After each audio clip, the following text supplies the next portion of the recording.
Masjid ini sejarahnya seperti apa sih Pak Ji? Ini kan salah satu atau boleh dikatakan masjid terbesar lah ya, masjid besar untuk wilayah Parung. Nah, sejarahnya seperti apa kira-kira? Ya, jadi masjid ini awalnya itu tahun 1900.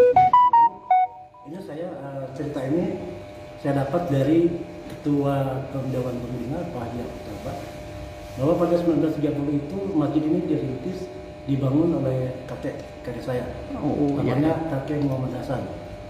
Lalu sampai tahun 1948 kalau nggak salah itu ada nikah Belanda.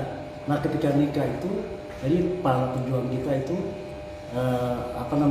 berpencar untuk mengatur siasat, karena secara fisik tidak mungkin untuk melawan seperti itu. Sampai pada saat kita di sana itu dibakar dan masjid pernah menjadi kandang babi. Lalu setelah agresi Belanda kedua itu mundur, nikah itu mundur, kembalilah para pejuang tadi. Terus kemudian masjid ini didirikan kembali. Dan kakek waktu itu sudah tidak lagi mengurusi masjid, jadi diserahkan kepada para pengurus yang lainnya. Untuk kepengurusan masjid dari awal sampai sekarang, Bapak bisa lihat di situ dari yang pertama, kedua, ketiga. Oh, di atas itu ya Pak Ji ya? Iya.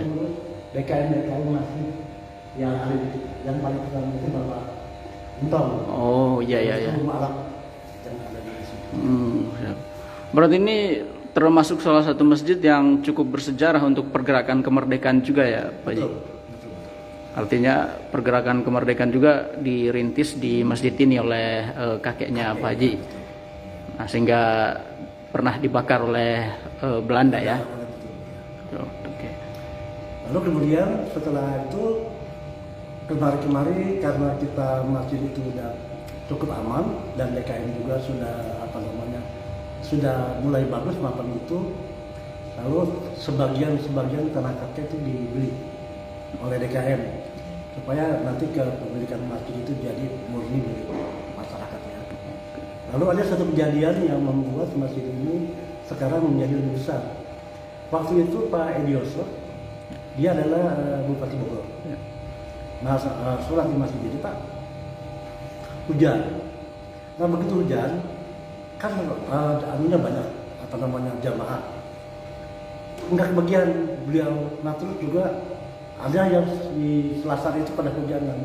Akhirnya beliau panggil pengurus masjid, dia bilang, nggak boleh begini kita ini dosa nih katanya. Nah lalu mumpul saya lagi sekarang masih jadi Bupati Bogor, dia bilang, oke, mari kita bangun masjid ini supaya pribadi lagi. Akhirnya dengan itu, berbagai Pak Edioso dan sebagainya, tanah masjid ini diperluas. Kan awalnya masjid kecil, jadi yang sekarang depan ini adalah tanah pemerintah. Kalau di belakang itu tanah kubur milik keluarga kami. Akhirnya dibikin satu jadi wakaf seluas sekarang 3.700 meter. Itu dengan wakif atau pewakafnya atas nama kakek Muhammad Hasan. Beberapa kali bangunan masjid ini direnovasi sampai akhirnya pada kemarin tahun 2018 itu kita mendapat dana dari pemerintah sebesar 3,6 miliar. Yang akhirnya sekarang menjadilah masjid besar yang kebetulan juga masjid besar Parung ini adalah masjid dengan manajemen terbaik se-Kabupaten Bogor tahun 2022. Kita mendapatkan pelajaran itu ialah Pancakasa Award 2022. Oh, dari Bupati Bogor ya? Dari Bupati Bogor. Ini salah satu pencapaian kita sebagai masjid terbaik. Pancakasa Award. Ya, dengan manajemen terbaik. Apakah dia Pak? Alhamdulillah. Ya. Begitu.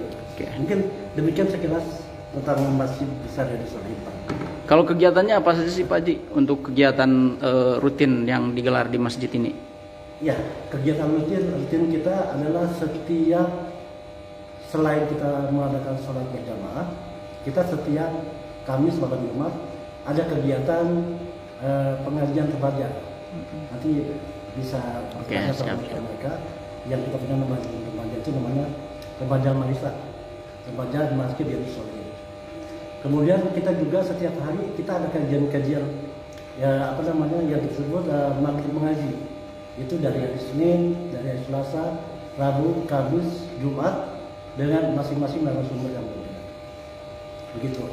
Lalu juga kita setiap hari Minggu tadi sudah saya katakan subuh pagi itu kita ada kajian khusus yang antara lain oleh Bapak Profesor Dr. Gaya Mutia Jimat. Setiap 2 pekan sekali kita juga itu mengadakan santunan yatim, Pak.